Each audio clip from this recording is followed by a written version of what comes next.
Hello, New Prospect, and welcome once again to RTB 2021. This is day 7, January 7th, 2021. Hope you're having a great day so far today. Our texts for today are from chapter 7 of each of the 4 books that we've been in so far, Matthew, Acts, and Ezra, and Genesis. Each of these texts, once again, are very rich, and we could spend a lot of time on each one, but let's just kind of talk about each one and then dive into one just very briefly. Genesis 7 starts the story, kind of continues the story of Noah and the flood, and shows, of course, how seriously God takes sin in his creation. The judgment of God and the grace of God are very clearly seen in the story of Noah, and these are two twin doctrines of God that we must hold in tension and in balance. The justice and the grace of God. You will not understand the grace of God until you understand the justice of God, and vice versa. You will not understand the justice of God until you understand properly what grace is. Then in Matthew 7, we have the continuation of the Sermon on the Mount, and we spent some time the last few days talking about that. And then finally in the book of Acts, not finally, but the last book in our canonical series here is Acts 7. This is the account of Stephen and the stoning of Stephen after he preaches a good Old Testament sermon, which has always been kind of disconcerting for me that Stephen is stoned after preaching from the Old Testament. But it is a defining moment in the early life of the church where this servant of God, Stephen, was willing to give his life and really started a trend in the early church where they were these early Christian martyrs were willing to witness to Christ and were willing to give them their lives for it, in accordance with what Jesus himself requested of us in our discipleship, that we are to take up our cross daily and follow him. But I want to spend just a brief moment in Ezra. Because here in Ezra this is the first time where the character Ezra kind of appears on the scene in this book, even though the book is titled after Ezra. So just to give you a little bit of a timeline, remember that in 539 BC is when the Jewish people were allowed to return home from exile after the Persian king emperor Cyrus allowed them to do so, along with many other of the early peoples who had been taken over by the Babylonians. And then as soon as they get back, they start to rebuild the foundation of the temple, but that's delayed.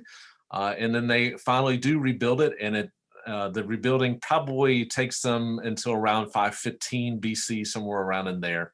And the rebuilding started, by the way, started back up at the instigation of the prophets Haggai and Zechariah.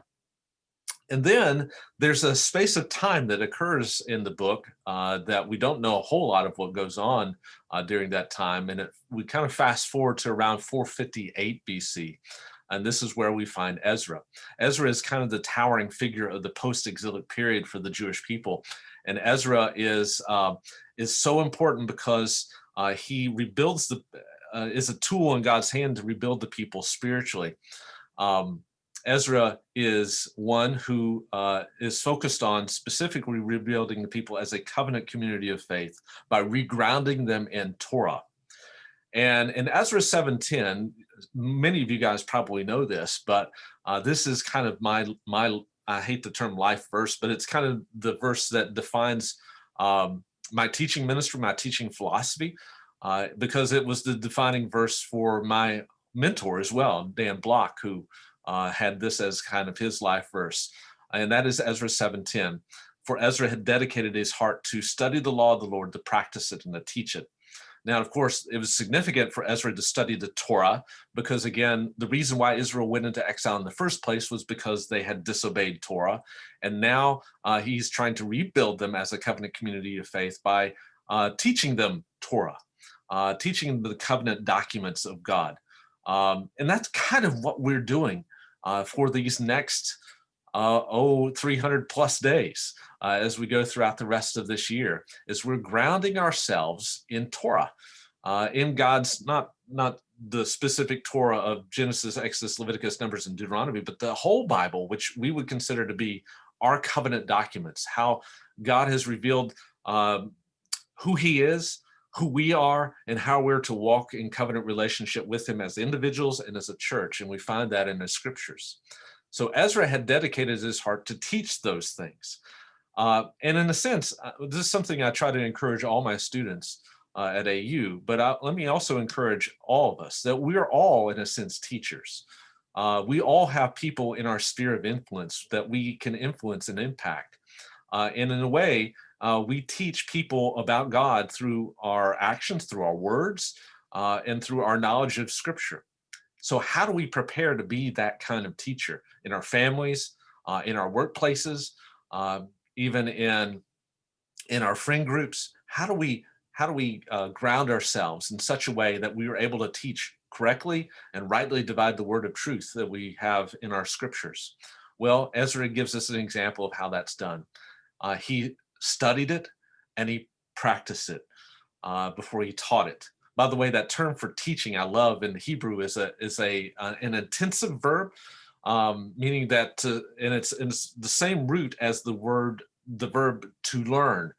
In other words, a teacher learns intensely, and it also a teacher brings learning into fact. It's kind of a factative verb, we would call it. It brings learning into fact. But I kind of like the idea of intense learning as well, because that's what teachers do. So to teach the scriptures, to those in God's covenant documents, to those who you come into contact with in your sphere of influence, you want to learn intensely.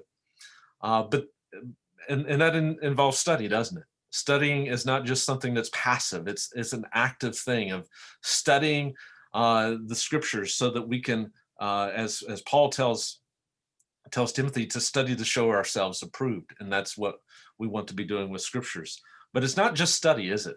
It's also, as the text tells us, to practice it, to do this. Knowledge practiced, knowledge applied is knowledge gained, isn't it?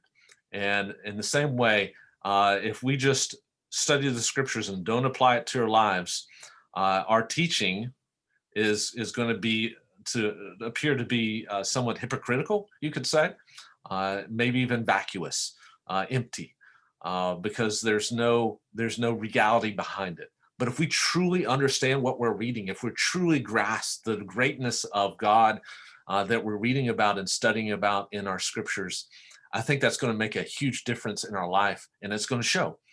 And so that we will be able to not just